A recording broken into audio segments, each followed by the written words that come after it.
Hello, good morning.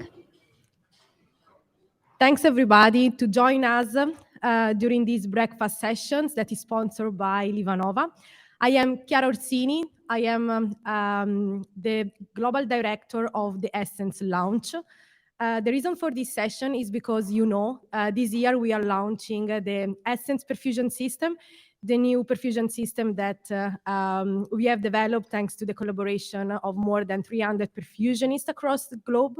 And we are super excited today to have here with us the first one that performed the first clinical case in the world with the Essence perfusion system.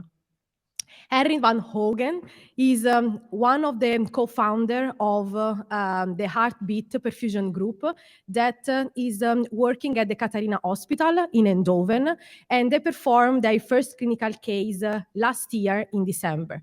So please join me, welcome Henri. Thank you so much.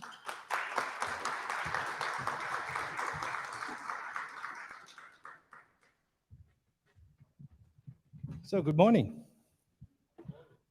I'm Henri van Huegten, difficult name, a clinical perfusionist from the Catharina Hospital in Eindhoven in the Netherlands.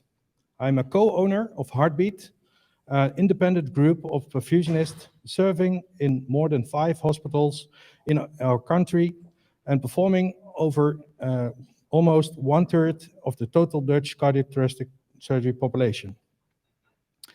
We are one of the 2 first selected hospitals to start the limited commercial release on the Essence perfusion system and Essence patient monitor. I'm disclosing that I have a consultancy agreement with Livanova. In this presentation, I will share our first clinical experiences with the Essence perfusion system. We participated in the development of the Essence perfusion system by summative evaluation sessions, usability tests, feedback sessions, and finally, freestyle tests to check if we could find any bugs or other issues that needed to be addressed before the preparation of the first clinical case. We performed a risk analysis with power interruptions, tested battery capacity, testing pump failures, and practiced for the normal workflow for the first clinical case worldwide, which we performed on December 13, 2022. Therefore, we welcomed 25 guests from Livanova to witness the first ever clinical procedure. We arranged with the audiovisual team of the hospital to live stream from the OR to a room where our guests from Livanova, but also technical staff and management from the hospital, could witness the first case on the Essence. We guided our guests through the surgery and could interact with donations or questions from the audience. And as expected, the Essence performed fine and the patient recovered well. Our general impression is that the heart-lung machine offers improved efficiency. We've chosen for a similar configuration on a smaller footprint, approximately 50 centimeters shorter than our current S5. We have also chosen for a small quadriplegia and root fan pump compared to our S5 configuration. And with our current perfusion tubing set on the Essence, almost 3.5 meters of tubing could be removed to make it fit. With a little remark, most of it is suction tubing, but still we benefit in hemolysis and also in costs. So our impressions related to ergonomics. We used the Berlin studies on eye movement tracking to identify areas of interest on a heart-lung machine during cardiac surgery.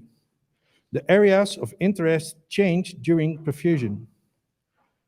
The circle with areas of interest related to regulation, activation, monitoring is significantly smaller on the Essence compared to the S5.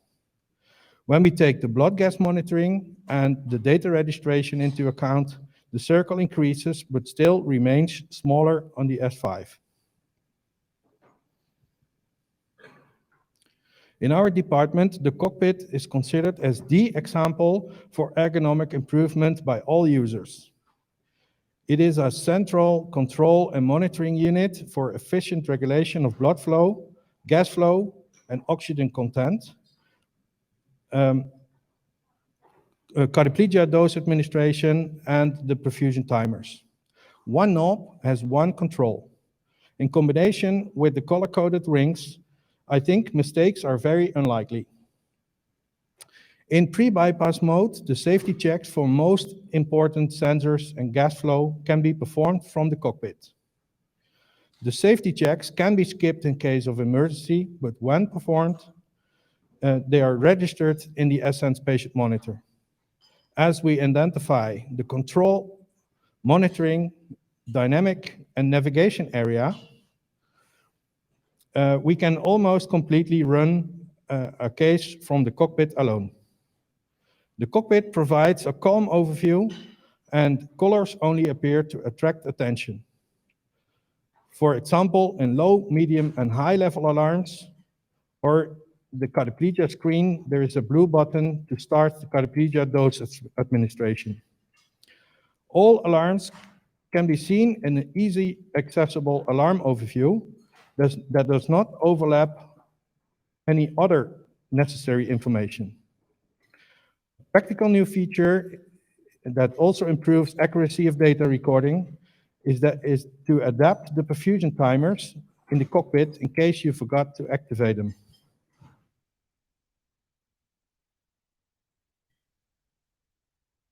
Improved safety is also one of our first impressions. In my consideration, one of the most important and innovative features on the Ascens perfusion system is that it uses profiles. A profile needs to be configured before you can perform a perfusion.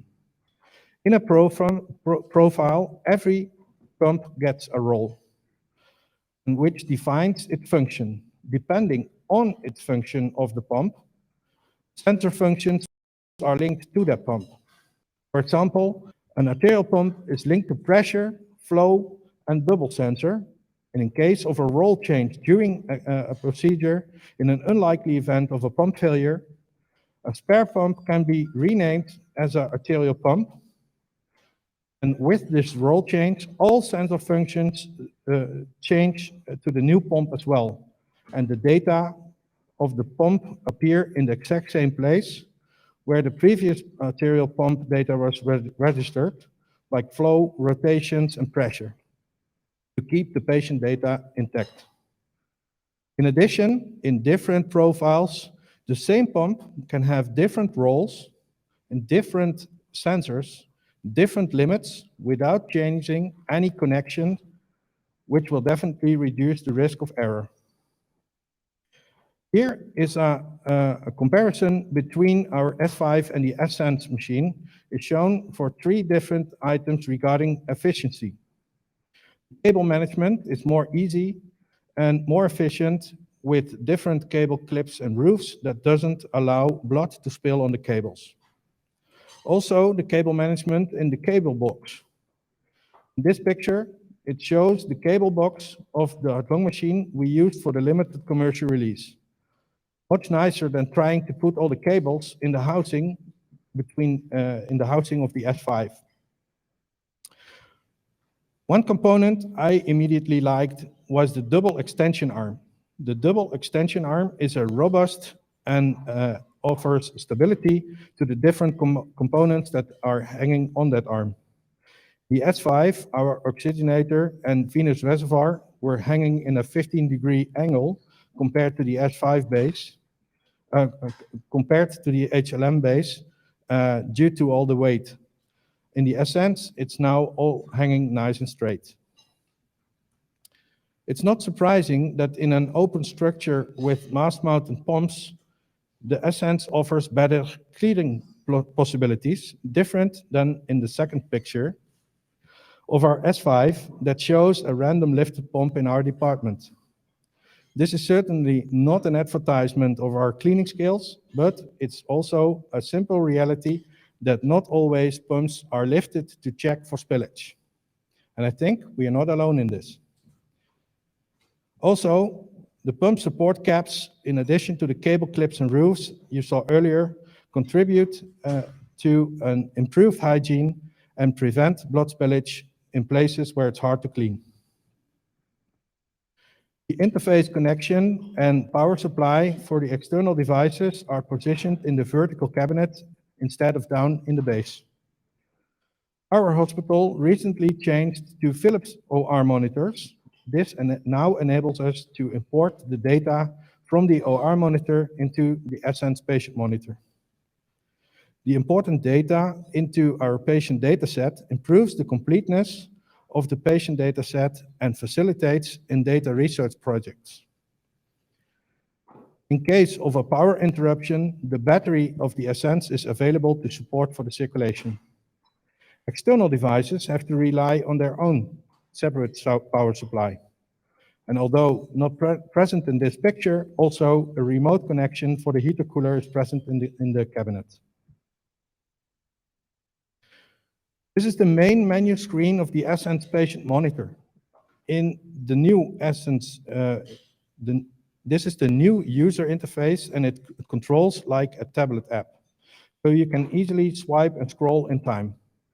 Similar as in Connect, it is possible to include the parameters from external devices into your dataset. For example, the blood gas monitor, a capnograph, or a near-infrared spectrography system, or as mentioned, the OR monitor. It's possible to store perfusion data in a local SQL database or on a network server environment. Also new is that the system uses rights and roles, which means that every type of user has its own controls. For example, only a key user can enter the setup settings, and a technical engineer cannot see any patient information details.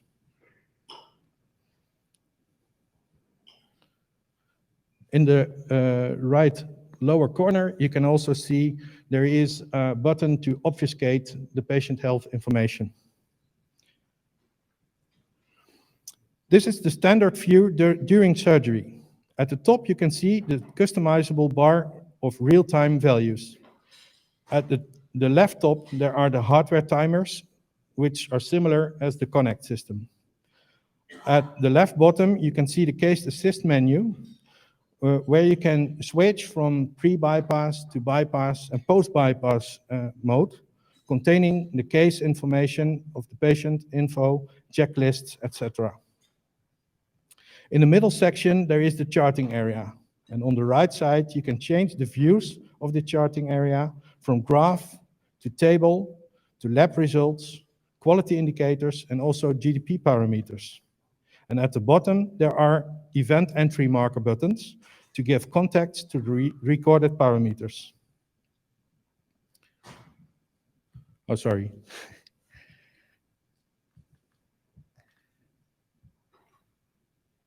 In our department, we started using the goal-directed perfusion as an optional feature in the Connect system. The GDP module has now become a standard incorporated feature. The module shows a dedicated table view of the GDP parameters in a 2-minute window using a 10-second interval of data recording and a 20-minute window of the GDP parameters in graphs, and both are easily swipe and scroll optional. The yellow circle here, indicates an important button to improve accuracy of the GDP calculations, especially if values are missing from the blood gas monitor. An entry of arterial and venous PO2 will be used in every next calculation until the next manual entry changes the value. The difference is that in Connect, a manual entry is seen as a dot outside the graph. In Ascens, a manual entry now shapes the graph.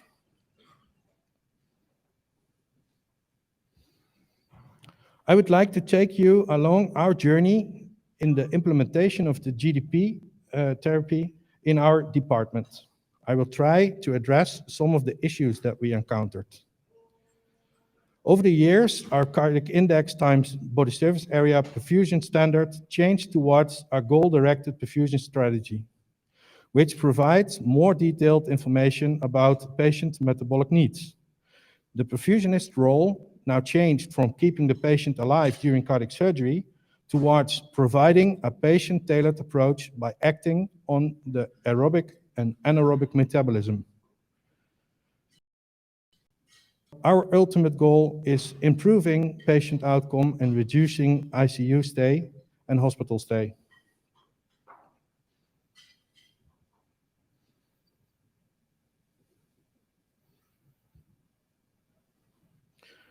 Due to the guidelines, the attention for metabolic parameters has increased. If we use GDP parameters as quality parameters, what thresholds should we use? We first considered the values published by Dr. Renucci. What we can use as quality parameters can be found in the recently released European guidelines on cardiopulmonary bypass in adult cardiothoracic surgery. In addition to the obvious venous saturation, hematocrit, blood pressure, etc., now also goal-directed perfusion parameters should be taken into consideration according to the guidelines.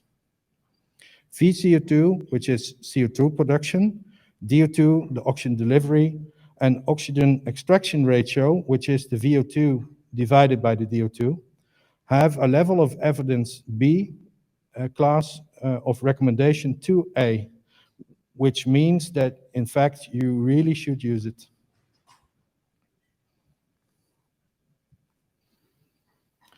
But when we talk about GDP, we think we are talking about the same. But unfortunately, this is not always true. Variation in perception based on variation in circumstances and measurement drives the discussion on the value of GDP in general, and especially on the threshold values that should be used. In 2020, we published a paper in which we investigated if predictive values for hyperlactatemia in CO2-related parameters are still valid in normothermic conditions, compared to the Renucci values that I mentioned earlier. Those were established at 32 degrees moderate hypothermia. We performed a retrospective study on 91 CABG patients with continuous CO2 measurement at the outlet of the oxygenator. Relevant in this perspective is that we were confronted with VCO2 levels above 60 milliliters per minute per square meter in almost all of our patients without the onset of hyperlactatemia. The median CO2 production of the 91 patients was 70 milliliters per minute per square meter. 85 out of 91 had a VCO2 higher than 60, and only 2 patients developed hyperlactatemia on the next day in the ICU. We found a significant difference in blood lactate concentration comparing the groups with the VCO2 greater and below 70 milliliters, but the difference was small. Significance to VCO2 was even stronger in the difference in age, gender, and body surface area of the patients. Now, that is not really something new. Our findings were confirmed by a Jeff Riley publication already in the 90s that showed that oxygen consumption, and for that reason also CO2 production, was related to gender and age. The other figure from Kirklin shows the relationship between oxygen consumption and temperature. A high volume of CO2 produced is not necessarily a negative thing, as long as it is a product of an aerobic metabolism that relates to an appropriate level of oxygen consumption. For the variation in measurement, we consider variation in formula and accuracy of data. In addition, you have to consider the impact of error in measurement and the impact of the absence of values necessary for the GDP calculations. A Robert Baker paper in 2017 described a variation in measurement of the GDP parameters. Baker observed that values for DO2 and DO2 VCO2 ratio were lower compared to those described by Ranucci. Further analysis revealed a significant differences within their own registry. A large part of the hospitals were using a spectromedical M4, and only a small part were using the Livanova calculation method. Measurement of the DO2 was significantly lower using the M4 system compared to the Connect calculations.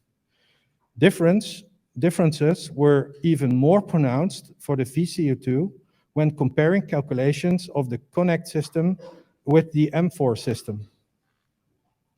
Variation in the formula used for the GDP calculations contributed for the largest part of the variation in measurement between the Connect and the M4.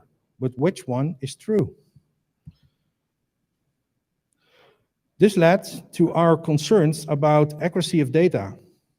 In March 2022, we published a paper about observational study of 40 patients undergoing elective cardiac surgery, where we compared Livanova's B-Capta, the CDI 500, and the M4 blood gas monitor. We recorded the data simultaneously for hemoglobin, venous saturation, and arterial oxygen pressure, and compared it to our golden standard, the radiometer ABL 90 Flex from our laboratory department.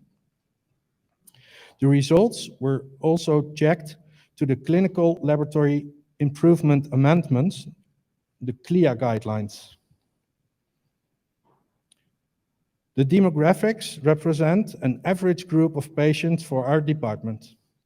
The variables during cardiopulmonary bypass are within the standard ranges in normothermic conditions. Because we are a regional hospital and only treat adult patients, the majority were CABG or combined with a valve procedure. The Passing-Barblock regression graphs of the hemoglobin, arterial pressure, and venous saturation from the B-Capta, the CDI 500, the M4, show that the B-Capta is the most accurate prior to alignment. I will try to have a pointer. Here you can see the B-Capta for hemoglobin, oxygen pressure, and saturation. Here's the CDI, and here's the spectromedical. And the reference is the ABL 90 Flex for the values, and you can see the spread of the values is much bigger on the M4 system, and this is the Livanova B-Capta. It's most accurate.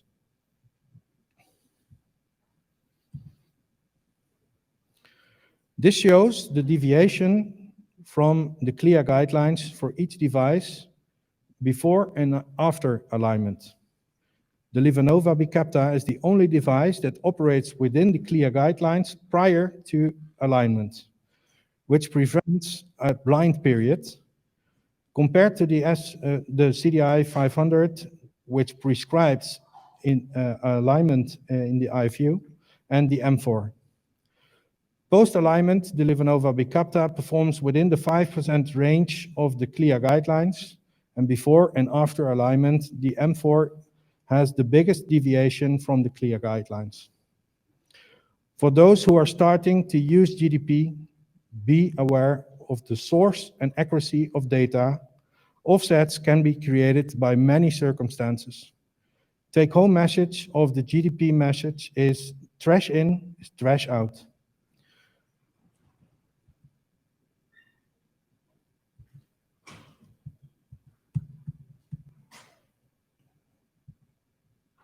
Moving back to the Essence patient monitor, there is another improved feature available. The quality indicator dashboard has been designed to improve patient care. Quality parameters are registered and calculated in multiple ways that I will address further in this presentation. Per quality parameter, threshold limits can be set by the user. Breaches of threshold values are highlighted in orange. The user defines the start and stop of the registry. This may be the start and stop bypass as a default or different. For those who are already familiar with Connect, the integrated in a sense are the same measurements, but other variables as well. Now, new is the area under and above the curve. Also new is the reference time, the window in which the user decides that values are accurate, reliable, and relevant. For example, we think that GDP values should not be registered as a quality parameter when the ventilation is still on and the patient is making output, or when the blood gas monitor is not yet calibrated. On the right side, you can see a setup page of the quality indicator monitor. The user can define its own parameters in the quality indicator list and measurements or calculations to that specific indicator. In this setup page, we have programmed all available registries for the DO2 as quality parameter, including the threshold values. In the essence, the user defines the reference time. For that reason, we have programmed a GDP timer for a start and stop of the registry of the GDP values as a quality parameters, but other procedure timers or generic events can also be chosen to start and stop the registry. The user has continuous and real-time access to cumulative area under and above the curve, which is a set threshold. There is also a total time below and above the limit and percentage of time within the limits. Area under the curve is calculated using the cumulative difference in milliliters per minute per square meter below a critical value, which is 60 milliliters in this example, multiplied by the cumulative time below the critical value in minutes. 100 seconds is 1.7 minutes, resulting in 100 milliliter per square meter below the limit. We think these new values are very interesting, but we have to learn from them. Does an area above the curve compensate for area under the curve? A small deviation over a longer period of time can provide the same area under the curve as a big deviation for a short period of time. Do they have the same effect on the patient outcome? Should we take highest and lowest value or time under the curve into account? Here's an example in the use of the quality indicator dashboard at a completion of bypass after a CABG of an 80-year-old male. We can observe from the quality indicator list that GDP parameter times have been synchronized with the GDP timer. The other quality parameters are synced with the start and stop bypass. The hematocrit was only 30% of the time within the limits. A total time of 55 minutes, the hematocrit was below 24%. However, by compensation of the cardiac index to 2.8, the DO2 remained for more than 98% of the time above the limit. The Catharina Hospital in Eindhoven purchased 7 new heart-lung machines, and meanwhile, we performed more than 100 cases in our department with the new Essence perfusion system. This creates an open road for more data analysis and research, trying to improve the patient outcome and reduce ICU and hospital stay. We are ready for the future. From this position, I would like to thank LivaNova for the long-lasting partnership and trust in our team, and thank you for your attention.